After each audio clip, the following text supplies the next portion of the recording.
Hello students, आज हम लोग इस वीडियो में पढ़ेंगे कैश फ्लो स्टेटमेंट। ठीक है, क्लास 12 के अकाउंटेंसी सब्जेक्ट में यह एक टॉपिक है, cash flow statement. West Bengal board में यह 6 मार्क्स का एक क्वेश्चन एकदम श्योर शॉट है कि आएगा ही आएगा। ठीक है, चलिए तब देखते हैं कैसे बनता है कैश फ्लो स्टेटमेंट। सबसे पहले देखो, कैश फ्लो स्टेटमेंट दो प्रकार का होता है। ठीक है, दो, एक होता है डायरेक्ट मेथड, एक डायरेक्ट मेथड से कैश फ्लो हम निकाल सकते हैं और एक है इनडायरेक्ट मेथड। तो हम लोग को सीखना कौन सा है? अभी हम लोग इनडायरेक्ट सीखेंगे। एग्जाम में इनडायरेक्ट मेथड ही आता है, डायरेक्ट मेथड नहीं आता। तो क्या डायरेक्ट मेथड हम लोग नहीं सीखेंगे। डायरेक्ट मेथड का थोड़ा सा मैं बता दूंगा। ठीक है, इन केस शॉर्ट क्वेश्चंस में या कहीं आ गया तो आप लोग समझ सकते हैं, कर सकते हैं। देखो, कैश फ्लो स्टेटमेंट एक्चुअली में किया क्या जाता है कि टोटल एक फिनेंशियल ईयर में कितना कैश फ्लो आया, इनफ्लो हुआ कितना, कैश इनफ्लो कितना हुआ, ठीक है, और कितना आउटफ्लो हुआ। तो टोटल मान लो ओपनिंग जो भी रहा होगा उसमें अगर हम इनफ्लो ऐड कर दें और फिर आउटफ्लो माइनस कर दें तो जो आएगा क्लोजिंग कैश बचेगा। सिंपल सा बात है, क्लोजिंग कैश बचेगा। लेकिन दिक्कत क्या है, ये जितना आसान देखने में लग रहा है इतना आसान होता नहीं है। क्या होता है, देखो हम लोग ट्रेडिंग पीएल अकाउंट बनाते हैं, फाइनल अकाउंट, ठीक, वहाँ से नेट प्रॉफिट निकालते हैं। एक्चुअली में वो जो नेट प्रॉफिट होता है ना, नेट प्रॉफिट, वो नेट कैश प्रॉफिट नहीं होता। ये प्रॉफिट जो है वो कैश में नहीं होता। क्या होता है तब? हम लोग जानते हैं इसमें आउटस्टैंडिंग भी आता है, प्रीपेड भी आता है। ठीक, हम लोग प्रीपेड लेस करते हैं, आउटस्टैंडिंग ऐड करते हैं। ध्यान दो, थोड़ा याद करो, पीछे 11 क्लास में सीखे होगे। उसके बाद डेप्रिसिएशन भी आता है जिसके लिए कोई कैश का पेमेंट नहीं करना पड़ता। ठीक, उसके बाद बैड डेब्ट भी आता है जिसके लिए कोई कैश का पेमेंट नहीं करना पड़ता। तो एक्चुअली में नॉन कैश आइटम भी इसमें आते हैं। नॉन कैश आइटम जैसे गुडविल आ जाता है, गुडविल राइट ऑफ होता है, तो इसके लिए किसी तरह का नॉन कैश आइटम नहीं है ये। तो जो नेट प्रॉफिट है वो क्या कैश में जनरेटेड है? नहीं, ये कैश प्रॉफिट नहीं है। इसीलिए इनडायरेक्ट मेथड में हम लोग क्या करते हैं, जो प्रॉफिट रहता है ना मेरे पास, इसमें इसको जो प्रॉफिट रहता है इसमें एडजस्टमेंट करके, क्या एडजस्टमेंट करके, जो नॉन कैश आइटम है और नॉन ट्रेडिंग आइटम है उन सब का एड लेस करके, मतलब अगर जिसकी वजह से प्रॉफिट बढ़ गया है, जिस नॉन कैश आइटम की वजह से प्रॉफिट बढ़ गया उसको हम लेस कर देंगे, और जिस नॉन कैश आइटम की वजह से प्रॉफिट घट गया उसको हम ऐड कर देंगे। जैसे डेप्रिसिएशन घटाते हैं हम लोग, तो डेप्रिसिएशन की वजह से प्रॉफिट ले कम हो जाता है, इसलिए डेप्रिसिएशन को ऐड कर देंगे।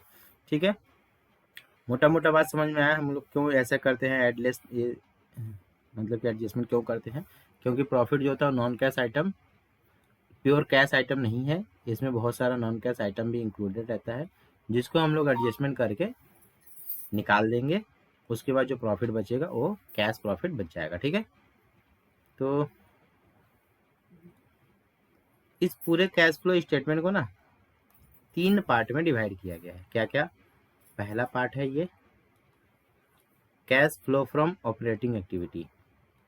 ऑपरेटिंग एक्टिविटी मतलब जो मेरे बिजनेस का पैसा है। बिजनेस का पैसा मतलब बिजनेस से जनरेट किया गया पैसा, कोर बिजनेस का जो पैसा है, मतलब हम जिस चीज़ का बिजनेस कर रहे हैं उस बिजनेस के ट्रेडिंग से जो पैसा आया है उसको हम लोग ऑपरेटिंग एक्टिविटी बोलेंगे। जैसे अगर हम मान लो किसी चीज़ का ट्रेडिंग करते हैं, कुछ भी सामान, राइस, मान लो राइस का ट्रेडिंग करते हैं, तो राइस के बिजनेस से जो मुझे कैश जनरेट हुआ एक साल में उसको हम लोग ऑपरेटिंग एक्टिविटी में नोट करेंगे। ठीक है, सिर्फ ट्रेडिंग का पैसा जो रहेगा वो आएगा। उसके बाद आता है दूसरा, ये दूसरा नंबर है, ये एक नंबर हो गया, और ये दूसरा नंबर है cash flow from investing activity. Investing activity क्या होता है? मतलब इन्वेस्टमेंट से जो पैसा आता है मुझे इन्वेस्टिंग एक्टिविटी में, जैसे एसेट्स परचेज किए, ठीक है, एसेट्स सेल किए, एसेट्स का परचेज हुआ, एसेट्स का सेल हुआ, परचेज होगा तो पैसा चला जाएगा, माइनस हो जाएगा, सेल होगा तो पैसा आएगा, ऐड होगा। इन्वेस्टमेंट का भी उसी तरह से देख लेते हैं, इन्वेस्टमेंट का परचेज सेल, परचेज होगा तो लेस होगा क्योंकि पैसा जाएगा, और सेल होगा तो ऐड होगा क्योंकि पैसा आएगा।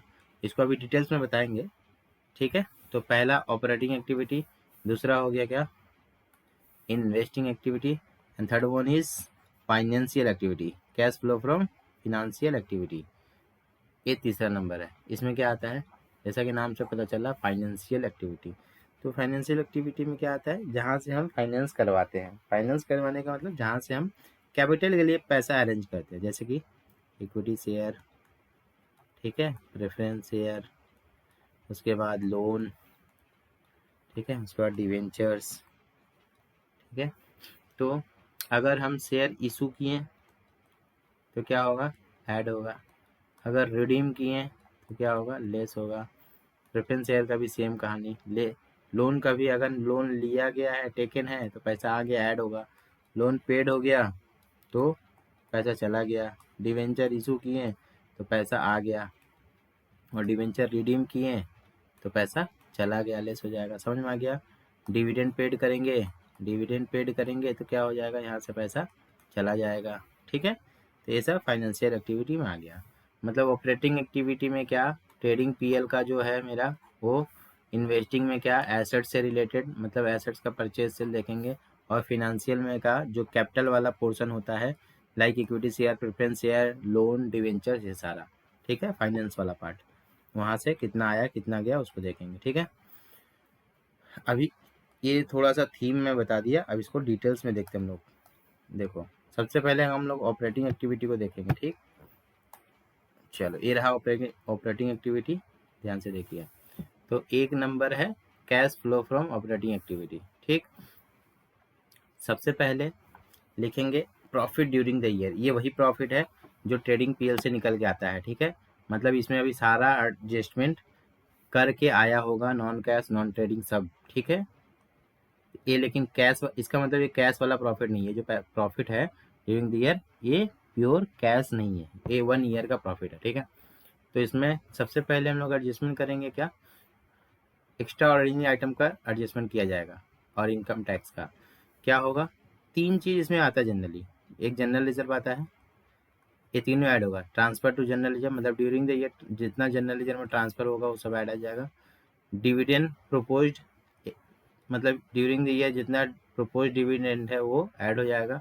और प्रोविजन फॉर टैक्स, ठीक है, प्रोविजन फॉर टैक्स भी ऐड हो जाएगा, ठीक है। तो ये इतना पोर्शन जितना अभी मैं बताया, ठीक है, इतना इतना पोर्शन ना देखोगे कहीं कहीं बुक में अलग से किया गया है, और स्टार्ट होता है यहाँ से, सम्स यहाँ से स्टार्ट होता है। लेकिन हम लोग सीखते हैं तो हम जितना क्लास करवाए, क्लास में जो कुछ भी करवाए हैं सब यहीं पर ही करवा देते हैं, एक्स्ट्रा कुछ नहीं करने आता, ठीक है। क्योंकि ऑलरेडी कैश फ्लो बहुत लंबा दिखता है और बहुत लोगों को हार्ड भी लगता है, इसमें फिर अलग से एडजस्टमेंट इतना करवाना और पेचीदा हो जाता है, तो बच्चों को डर लगता है, ठीक। इसलिए ये सारा एडजस्टमेंट मैं यहीं करवा देता हूँ।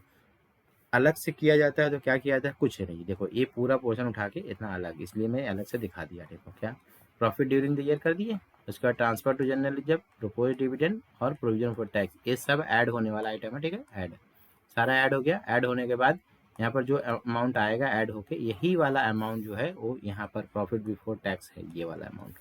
मतलब ये वाला अमाउंट ही यहाँ आता है। इसको हम नोट में कर देंगे, वर्किंग नोट में, और फिर इसको उठा के यहाँ लिख देंगे। लेकिन हम जैसे करवाए हैं आप लोग क्या वैसे कर सकते हो, बिल्कुल कर सकते हो। यहीं पर लिखोगे प्रॉफिट ड्यूरिंग द ईयर, फिर तीनों आइटम यहाँ ऐड करेंगे, जो जो रहेगा, जो आएगा वो हो जाएगा प्रॉफिट बिफोर टैक्स यहाँ पर, एंड एक्स्ट्रा ऑर्डिनरी आइटम, ठीक है। एक्स्ट्रा ऑर्डिनरी आइटम ये भी लिख देते हैं, ठीक है। प्रॉफिट बिफोर टैक्स भी लिखोगे तो कोई दिक्कत नहीं है, चलेगा, ठीक है। इसके बाद एडजस्टमेंट करेंगे। क्या एडजस्टमेंट होगा, नॉन कैश और नॉन ट्रेडिंग ऑपरेटिंग आइटम। क्यों नॉन ऑपरेटिंग आइटम, क्योंकि हम लोग ये ऑपरेटिंग एक्टिविटी का सम्स बना रहे हैं, ठीक। ऑपरेटिंग एक्टिविटी का कैश फ्लो निकालना चाह रहे हैं, तो इसमें नॉन ऑपरेटिंग आइटम क्या करेगा, इसलिए इसका एडजस्टमेंट करना है, ठीक है। नॉन कैश आइटम और नॉन ऑपरेटिंग आइटम को एडजस्ट करेंगे।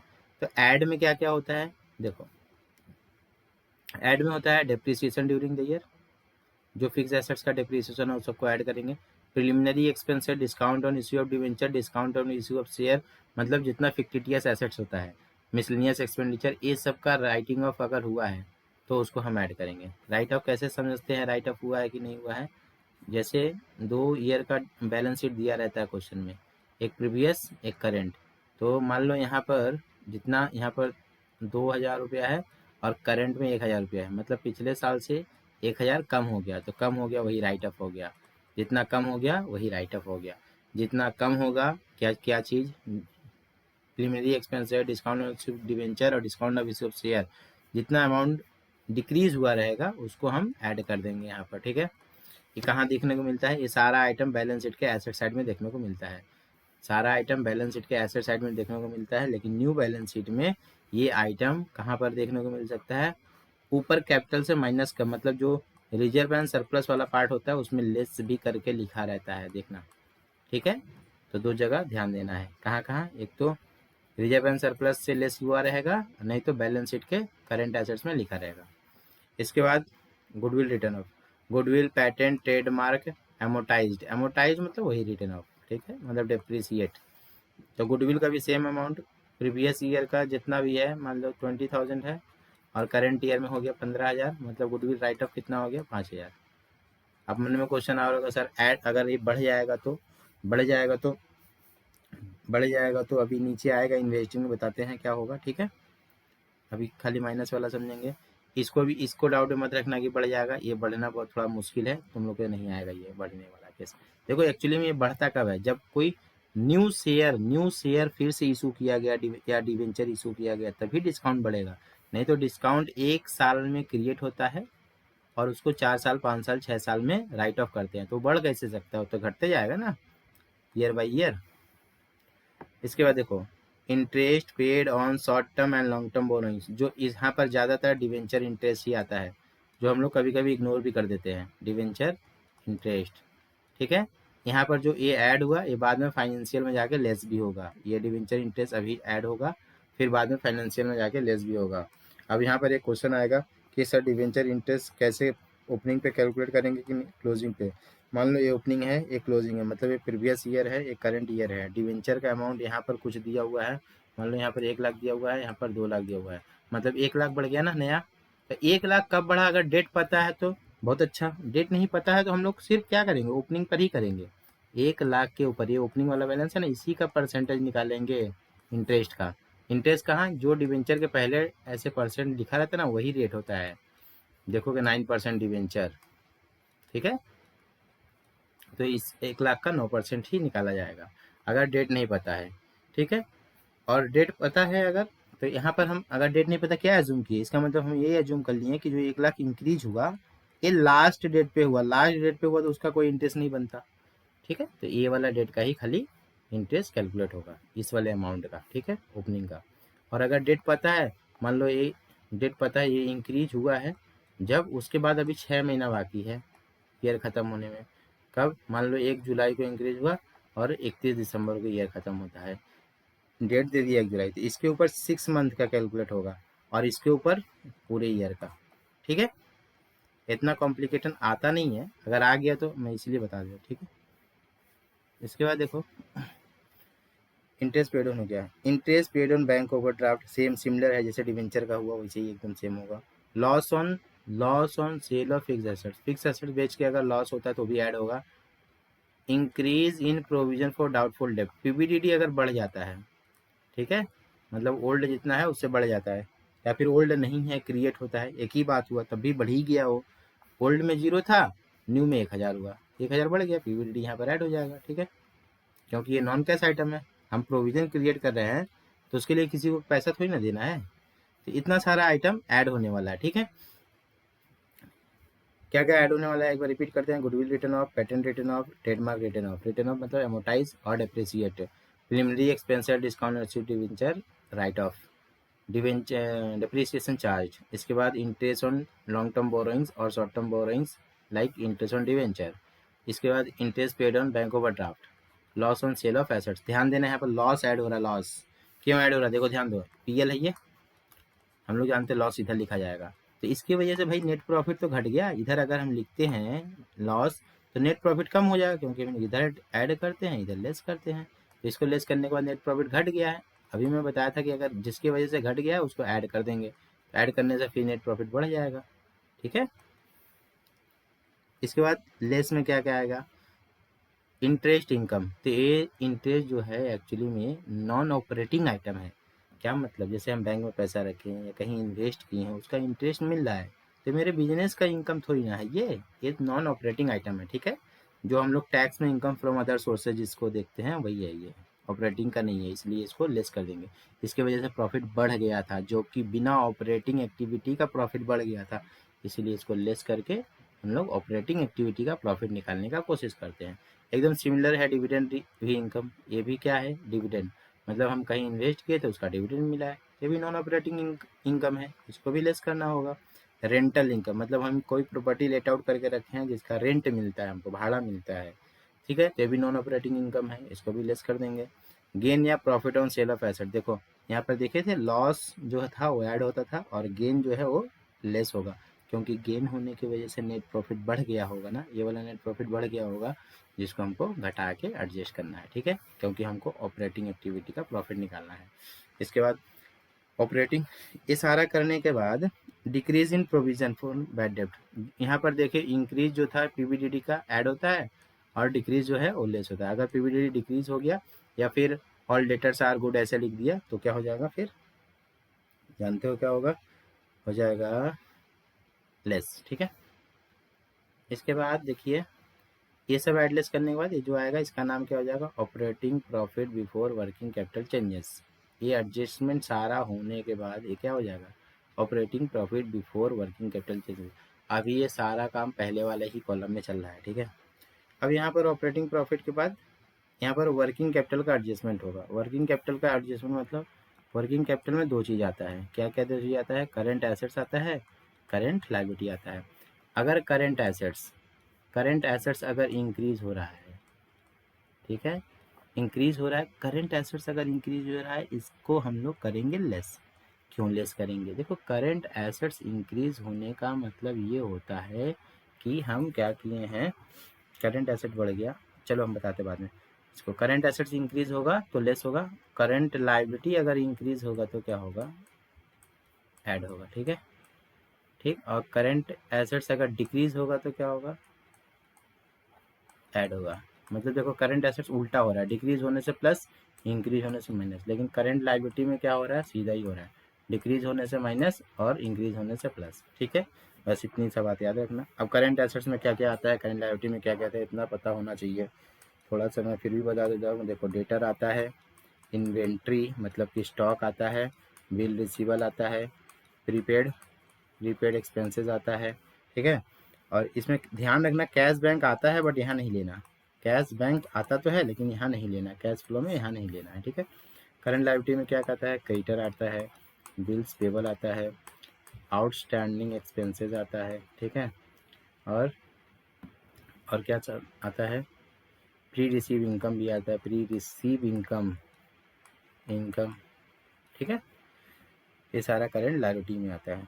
क्लियर, एसेट्स इंक्रीज होगा तो लेस, डिक्रीज होगा तो ऐड, और लायबिलिटी इंक्रीज होगा तो ऐड, डिक्रीज होगा तो लेस। खत्म, समझ में आ गया बात। अब चलिए आगे देखिए, देखो यहाँ वही लिखा हुआ है, decrease in current assets add लिखा हुआ है और इंक्रीज इन करेंट लायबिलिटी को ऐड लिखा हुआ है। ठीक है, ये दोनों ऐड, और लेस में क्या लिखा हुआ है, इंक्रीज इन करेंट एसेट्स और डिक्रीज इन करेंट लायबिलिटी में लेस लिखा हुआ है। ठीक है, जो मैं बता दिया। इसके बाद देखो ये सब करने के बाद जो आएगा इसका नाम होगा कैश जनरेटेड फ्रॉम ऑपरेशन। क्या जाएगा, कैश जनरेटेड फ्रॉम ऑपरेशन। इसमें से टैक्स पेड क्या कर देंगे, लेस, जो टैक्स पेड लेस कर देंगे तो ये हो जाएगा net cash flow from operating activity. इसको अब हम लोग सेकंड वाले कॉलम में लेके चले जाएंगे। Income tax paid net of refund received, क्या मतलब इसका, मतलब जब मान लो कि 10,000 टैक्स पेड किए थे, रिफंड आ गया कुछ टैक्स का, कितना आ गया, 5,000, पिछले साल का रिफंड आ गया, तो नेट मेरा गया कितना, 10 minus 10K minus 5K, 5K। ठीक है, ये नेट पेड हुआ, तो जो नेट पेमेंट होगा वही को हम क्या करना है, उसी को लेस करना है। लेस करने के बाद जो आएगा ये cash flow from operating activity हो जाएगा। ये पहला वाला ए नंबर जो cash flow from operating activity था ये कंप्लीट हो गया और यही सबसे टफ है तीनों एक्टिविटी में, ठीक है। इसके बाद देखो यहाँ पर ना कुछ एडजस्टमेंट होता है, उसको मैं बताऊंगा, एक वीडियो में नहीं बताऊंगा, देखता टाइम बचेगा तो बता दूंगा, नहीं तो दूसरा वीडियो बता दूंगा, ठीक है। चलिए अब यहाँ पर दो एक्टिविटी बच गया, कौन कौन सा, इन्वेस्टिंग और फाइनेंशियल। जो पहले हम फर्स्ट स्लाइड पे बता रहे थे कि इन्वेस्टिंग में क्या क्या आता है। इन्वेस्टिंग में एसेट्स आता है, देखो proceed from sale of assets, proceed from sale of tangible assets, proceed from sale of non current assets. जितना सेल होगा ये सारा का सारा ऐड होगा, सेल वाला। इंटरेस्ट एंड डिविडेंड रिसीव, देखो वहाँ पर हम बताए थे कि नॉन ट्रेडिंग आइटम है, नॉन ऑपरेटिंग आइटम है, लेकिन इन्वेस्टिंग आइटम है, इसलिए इन्वेस्टमेंट में आ जाएगा अगर इंटरेस्ट और डिविडेंड रिसीव हुआ तो। जो रेंट वहाँ पर नहीं लेस हुआ था, याद करो, यहाँ पर ऐड हो जाएगा। ऑपरेटिंग में रेंट रिसीव लेस हुआ था, क्यों लेस हुआ था, क्योंकि वो नॉन ऑपरेटिंग आइटम था, लेकिन वो इन्वेस्टिंग आइटम तो है, इसलिए यहाँ पर ऐड हो जाएगा, ठीक है। और लेस क्या क्या होगा, जिसके वजह से पैसा गया वो सब लेस हो जाएगा। कुछ भी परचेज करेंगे तो भाई पैसा जाएगा ना, चाहे टेंजिबल एसेट्स परचेज करे, चाहे इंटेंजिबल एसेट्स परचेज करे लाइक गुडविल, और चाहे नॉन करेंट इन्वेस्टमेंट परचेज करे, कुछ भी परचेज करेंगे तो पैसा जाएगा, तो ये सब लेस होगा, सॉरी ये सब क्या होगा, ये सब हो जाएगा लेस, और ये सब जो जहाँ जहाँ से पैसा आ रहा है वो सब हो जाएगा ऐड। क्लियर। इसके बाद फिनेंशियल एक्टिविटी, फिनेंशियल एक्टिविटी में क्या क्या आएगा, देखो शेयर इशू करके पैसा आता है, ठीक है। लॉन्ग टर्म बोरोइंग्स लेकर डिवेंचर इशू करके पैसा आता है, शॉर्ट टर्म बोरोइंग्स लेकर के बैंक से लोन वगैरह लेकर के भी पैसा आता है। तो जहाँ जहाँ से पैसा आया वो सब ऐड हो गया। पैसा जाता कहाँ से है, बैंक ओवरड्राफ्ट का पेमेंट करते हैं तो पैसा चला जाता है। Fine payment of interim dividend, dividend paid करते हैं तो पैसा जाएगा। डिविडेंड प्रपोज डिविडेंड पेड करेंगे तो पैसा जाएगा, ठीक है। लॉन्ग टर्म बोरोइंग्स को पेड करेंगे तो पैसा जाएगा, चाहे उसका इंटरेस्ट पेड करें चाहे डायरेक्ट पूरा कैपिटल पेड करें पैसा जाएगा, ठीक है। बैंक ओवरड्राफ्ट अगर पेड करते हैं, इंटरेस्ट ऑन बैंक ओवरड्राफ्ट तो भी पैसा जाएगा। रीपेमेंट ऑफ लोन्स हो गया, रिडम्पशन ऑफ डिवेंचर और प्रेफरेंस शेयर, मतलब जितना पैसा आएगा सब ऐड होगा। पैसा कब आएगा, जब इशू होगा शेयर या डिवेंचर या लोन लिया जाएगा तो पैसा आएगा। पैसा जाएगा कब, जब हम शेयर डिवेंचर रिडीम करेंगे या लोन का पेमेंट करेंगे या लोन का इंटरेस्ट पेमेंट करेंगे या डिविडेंड पेमेंट करेंगे तो पैसा जाएगा, वो सब लेस होगा।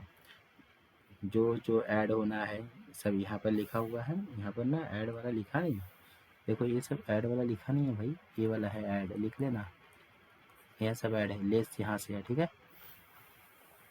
सब ऐड लेस करने के बाद इसका नेट अमाउंट देखो यहाँ आ गया, यहाँ आ गया नेट ना, आ गया, और इसका नेट अमाउंट यहाँ आया था, और उसका नेट अमाउंट पीछे वाला पेज में था, तो यहाँ पर मैं लिख देता हूँ, ठीक है, ये आ गया। अब यहाँ पर हम लोग पहला ए था, ये बी वाला एक्टिविटी का था, ये सी वाला एक्टिविटी का था, ये देखो ये रहा सी, ये देखो ये रहा बी, उस पेज में था ए, ठीक है। वीडियो को पीछे करके देख सकते हो। तो तीनों ए बी सी प्लस करेंगे, कभी कभी कोई माइनस आ गया, माइनस आ जाएगा तो माइनस करेंगे। मान लो ये नेगेटिव आ गया, ये वाला नेगेटिव में आ गया तो माइनस कर देंगे, नहीं तो सारा का सारा प्लस कर देंगे। प्लस करने के बाद यहाँ पर आ जाएगा ए बी सी, इसका नाम क्या हो जाएगा, net increase in decrease is in cash and cash equivalent, ठीक है। Increase and decrease in cash and cash equivalent, ठीक है। इसमें फिर ओपनिंग जो कैश कैश इक्विवेलेंट रहेगा, कैश कैश इक्विवेलेंट का मतलब कैश और बैंक, कैश प्लस बैंक। और भी एक दो आइटम आता है, जैसे करेंट अकाउंट का बैलेंस हो गया, एफडी का बैलेंस हो गया, ठीक है। बैंक का करेंट अकाउंट वो भी आता है, लेकिन तुम लोग के एग्जाम में कैश बैंक ही आएगा, उससे ज़्यादा नहीं आने का चांस है, फिर भी याद रखना करेंट अकाउंट हो गया ये। इसके बाद कैश एंड कैश इक्विवेलेंट, यहाँ हो गया closing cash and cash equivalent, मतलब जैसे ही ये इंक्रीज डिक्रीज आ गया, सॉरी ये नहीं था, ये इंक्रीज डिक्रीज आ गया, इसमें ओपनिंग वाला ऐड किए, ये क्लोजिंग वाला मैच कर जाएगा, ठीक है। समझ में आ गया सारा चीज़। अब इसके बाद देखते हैं कुछ एडजस्टमेंट का बात कर लेते हैं हम, ठीक है, स्टार्टिंग वाला। उसके बाद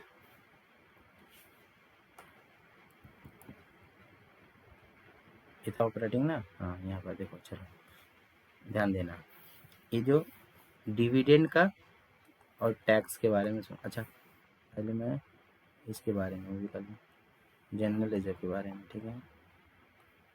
जनरल रिजर्व, मान लो ये प्रीवियस ईयर है, ये करंट ईयर है। यहाँ जनरल रिजर्व दिया है, जनरल रिजर्व में यहाँ है 10,000 और यहाँ है 15,000, ठीक है। जनरल रिजर्व मतलब इसका मतलब क्या हुआ कि ये जो 5,000 कम हुआ कि बढ़ गया? बढ़ गया। इतना ट्रांसफ़र हुआ, तो यही 5,000 यहाँ ऐड करना है, ट्रांसफ़र टू जनरल रिजर्व यही 5,000 ऐड करना है, ठीक है, क्लियर। अब जनरल रिजर्व में अगर कम हो जाएगा, इन केस कम हो गया, देखो कम तो जनरली क्वेश्चन में देखे है नहीं तुम लोग का, फिर भी बताता हूँ। प्रीवियस ईयर, करंट ईयर, ठीक है, जनरल रिजर्व दिया है, यहाँ पर है 10,000 और यहाँ है 5,000, कम हो गया ना। ये कम जो हुआ है इसका रीज़न बता देगा वो काहे कम हुआ, जैसे क्या रीज़न बता देगा कि मान लो रिडीम कर दिया, डिवेंचर रिडीम कर दिया, वहाँ पर यूज़ कर लिया, या फिर एसेट्स बेचा, उसका लॉस जो था वो जनरल रिजर्व से एडजस्ट कर दिया। मान लो 5,000 का लॉस हुआ था, उसको क्या किया, जनरल रिजर्व से एडजस्ट कर दिया।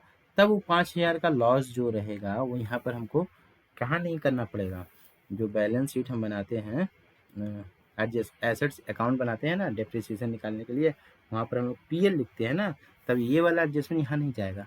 यहाँ पर ये जो लॉस ऑन फिक्स एसेट्स, ये वाला एडजस्टमेंट जाएगा ही नहीं, क्योंकि लॉस के साथ कौन एडजस्ट हुआ था, जनरल रिजर्व, ठीक है। इतना टिपिकल क्वेश्चन है नहीं तुम लोग के बुक में, ठीक है, एडवांस लेवल में थोड़ा रहता है, ग्रेजुएशन में जाओगे तब दिखेगा, ठीक है, मैं बता दिया फिर भी। इसके बाद देखो और क्या, डिविडेंड और टैक्स के बारे में बताने जा रहा था। देखो डिविडेंड,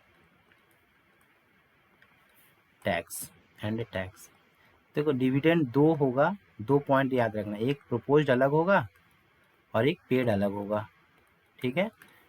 और टैक्स में भी 2 पॉइंट हो याद रखना, प्रोविज़न अलग होगा, प्रोविज़न मतलब जो हम प्रोविज़न कर रहे हैं टैक्स पेड करने के लिए, और पेड मतलब जो एक्चुअली में पेड करना पड़ा, ठीक। डिविडेंड का भी वही कहानी है, हम प्रपोज कर दिए कि अगले साल इतना डिविडेंड देना है, लेकिन पेड करने के टाइम या तो कम किया गया या तो ज़्यादा किया गया, तो दोनों दो दो होता है, तो कहाँ कौन सा ऐड लेस होता है, देखो ऑपरेटिंग में जो यहाँ पर ऐड होता है ना, ये प्रपोज्ड और प्रोविज़न ऐड होता है, पेड वाला कहाँ जाता है, तो डिविडेंड का पेड तो फाइनेंशियल में जाता है, और टैक्स का पेड ऑपरेटिंग में ही जाता है, यहाँ नीचे देखो ये रहा, ठीक है, ये पॉइंट, टैक्स पेड यहाँ जाएगा, क्लियर।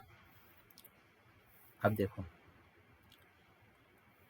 ऐसे क्वेश्चन दिया गया, ठीक है,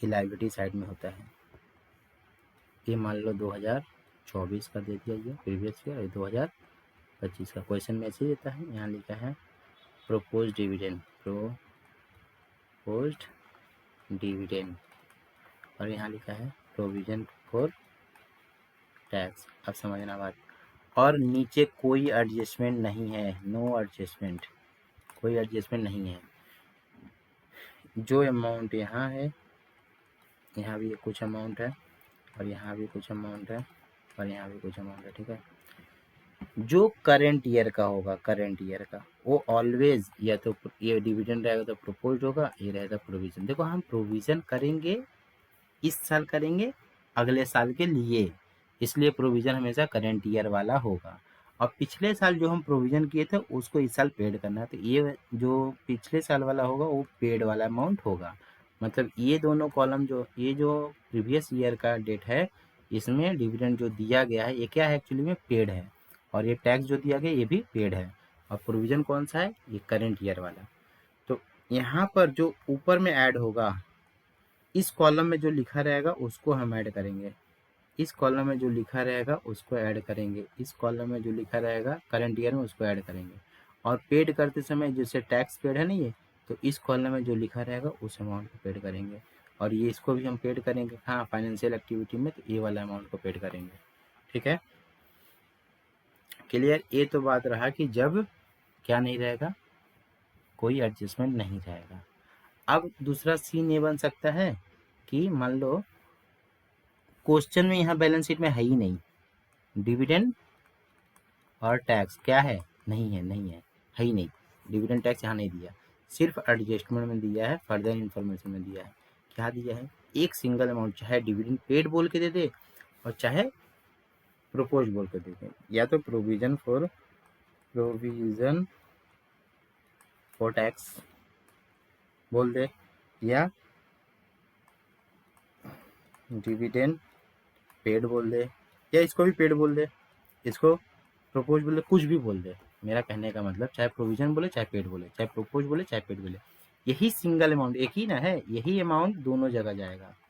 मान लो 1,000 रुपया है, तो यही एक ही जगह पे एडजस्टमेंट में ही सिर्फ दिया, तो एक ही जगह जाएगा ये अमाउंट, यहाँ भी जाएगा, और यही अमाउंट अगर डिविडेंड है, अगर टैक्स है तो यहाँ जाएगा, और डिविडेंड है तो फाइनेंशियल में जाएगा, सेम अमाउंट और कहीं नहीं। ठीक है।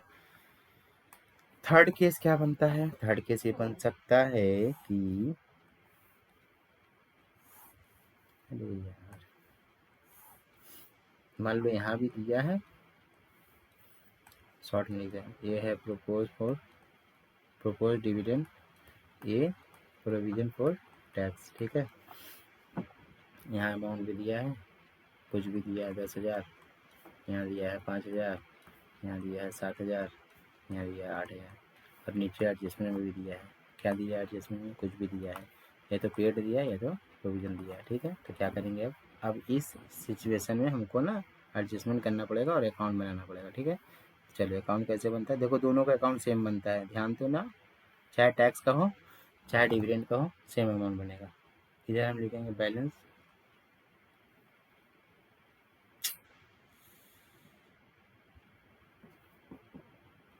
व्हाइट पेज पे बता दो। ठीक है। जाओ,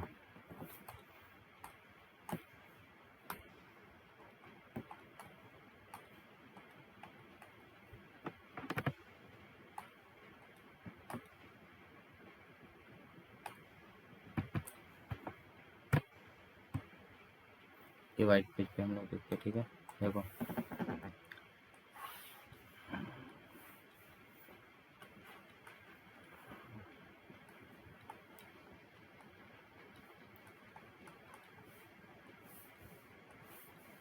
प्रपोज डिविडेंड,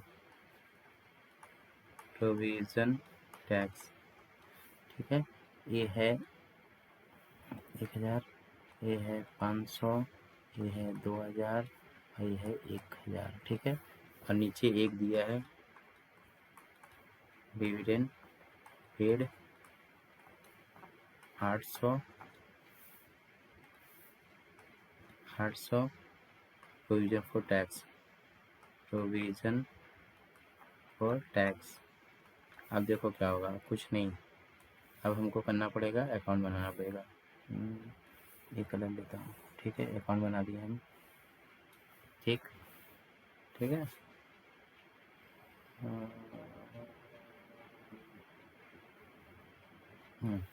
अकाउंट बना दिया। कौन सा अकाउंट है? Provision for tax. देखो चाहे प्रोविजन फॉर टैक्स का बनाना पड़े चाहे डिविडेंड का, एक ही जैसा बनता है। इधर लिखेंगे by balance B/D।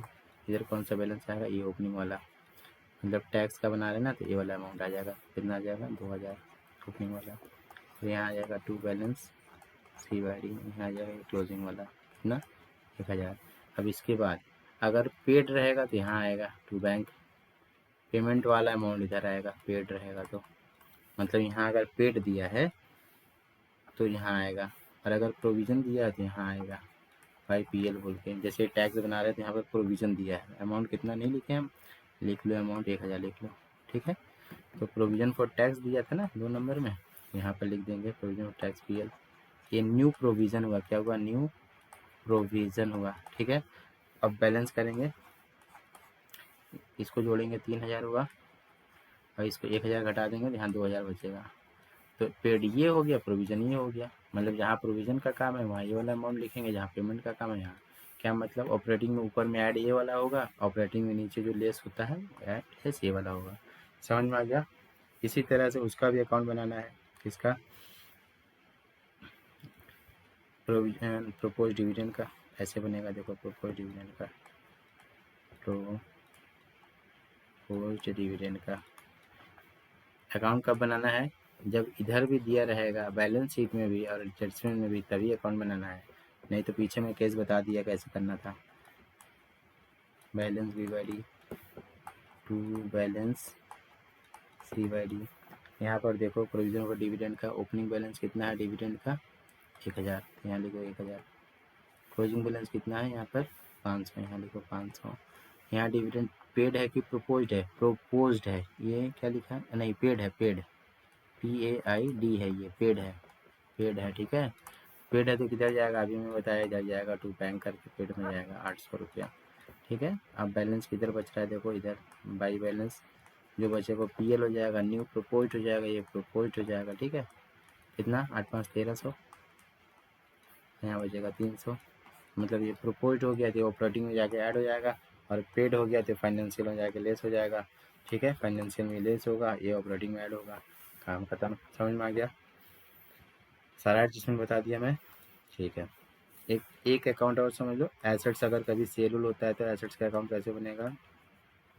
Assets account, कोई भी assets, plant and machinery, furniture, building, कुछ भी, यहाँ लिखेंगे टू ओपनिंग बैलेंस, मतलब बैलेंस B/D, यहाँ लिखेंगे बाई बैलेंस C/D, यहाँ ओपनिंग बैलेंस हो गया, यहाँ क्लोजिंग बैलेंस हो गया। इधर क्या लिखना है? इधर लिखना है डेप्रिसिएशन, जो ड्यूरिंग द ईयर डेप्रिसिएशन होगा वो लिखा जाएगा, ठीक है। इसके बाद क्या करना है? यहाँ पर अगर प्रॉफिट लॉस पता चल रहा है तो लिखना पड़ेगा, पता चलता ही है, डेप्रिसिएशन निकाल के देखना पड़ता है कितने में सेल हुआ है, बाई PL। इधर आता है अगर तो लॉस होता है वो लॉस ऑन सेल, और इधर आता है 2PL, ये क्या होता है? ये होता है लॉस, सॉरी प्रॉफिट, इधर आता है प्रॉफिट ऑन सेल, ठीक है। प्रॉफिट ऑन सेल अभी देखे थे, लॉस ऑन सेल ऐड होता है ऑपरेटिंग में, प्रॉफिट ऑन सेल लेस होता है। ऑपरेटिंग एक्टिविटी जाके देख लेना, वहाँ पर लिखा हुआ है, ठीक है। इसके बाद अब इधर बैलेंस बचता है, अगर कलर चेंज, इस साइड अगर बैलेंस बचता है तो टू बैंक, क्या हुआ? ये परचेज हुआ, परचेज क्या हुआ? परचेज। और अगर इस साइड बैलेंस बचता है, एक्चुअली में इधर सेल था तो पहले से एक बैंक ऑलरेडी था ही, ठीक है, क्योंकि सेल हुआ है तो बैंक तो होगा, इधर सेल, ये सेल है, हाँ सेल। और इधर अगर बैलेंस बचता है तो ये भी क्या हो जाएगा? बैंक क्लिक करके भी सेल हो जाएगा। सेल जो होता है इन्वेस्टिंग में ऐड होता है, और परचेज होता है इन्वेस्टिंग में लेस होता है, ठीक है। और प्रॉफिट लॉस जो होता है ऑपरेटिंग में जाता है, राइट, और डेप्रिसिएशन भी ऑपरेटिंग में जाके ऐड होता है। क्लियर? चलिए अब एक बात, डायरेक्ट एक्टिविटी जो था, डायरेक्ट मेथड, उसको देख लो, ये आधा मिनट में नहीं लगेगा देखने में। ये डायरेक्ट मेथड है, ठीक है, वो इनडायरेक्ट मेथड था, एग्जाम में इनडायरेक्ट मेथड ही आएगा। 99.99% क्या है? इनडायरेक्ट मेथड ही आएगा। डायरेक्ट मेथड में क्या होता है? कुछ नहीं, जितना पैसा आया है सब ऐड करना, जितना गया लेस कर देना बस।